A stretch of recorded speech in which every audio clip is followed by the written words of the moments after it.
Hi everybody and welcome back to the channel. So today what I thought I'd do is a quick run through on the best builds to get for Tom Clancy's Division 2.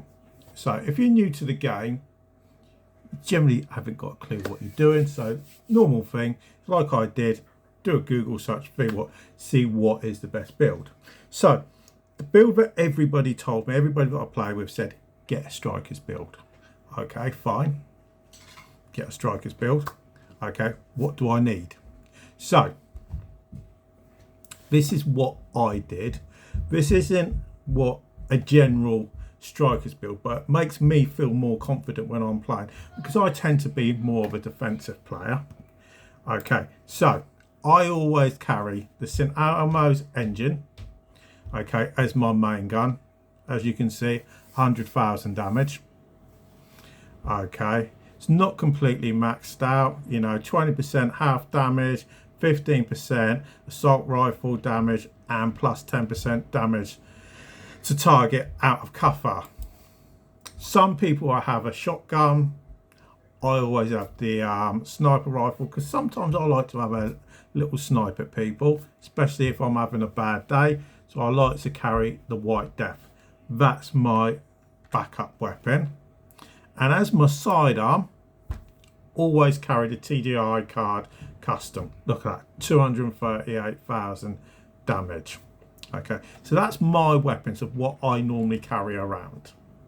Okay, now when it comes to the actual physical build, like I say, I don't actually do a traditional striker's build. A traditional striker's build, you would not have any of these blues at all. This would be all red. Okay, so for a traditional striker's build, like a lot of my friends have, okay, they wouldn't carry the catharsis like I do. Just makes me feel more comfortable because I've got a bit of armour. You know, it also gives me 20% incoming repairs and just under 4,500 armour regen. Most people, actually virtually everybody I know, will carry around the Coyote Mask, which is all well and good if you want to do that. You know, you're getting weapon damage, critical hit chance, and critical hit damage as well. Okay, so that's the benefit of the Coyote Mask, but you lose the armor. So as you can see, my primary damage is at 100,200. Okay, if I put that mask on, goes up to 106,000. But I lose the best part of 80,000 in armor. Okay, just by changing the mask. So that's why I do that. Okay, then I have the striker's backpack, the striker's gloves, the striker's knee pads, and the holster as well. Now, the bit I differ on, me personally, is my chest piece. I always carry the Steelworks chest piece, okay, mainly because it gives me armor. Okay, now people tend to use different armors. I use this because, like I say, it gives me just over 130,000 armor. A lot of people who will go down the traditional route will go with the Seskia Viroba. Okay, and as you can see, gives you automatically an extra just over 6,000 damage. Okay, but yet again, you lose 30,000 in the way of armor.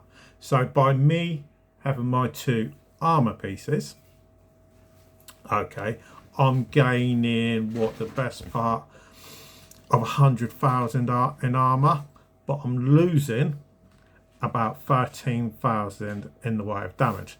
So the way I look at it is, if I'm working in a team, playing in a team, which I do quite often, okay, I can go traditional, go all red, go straight in, all guns blazing.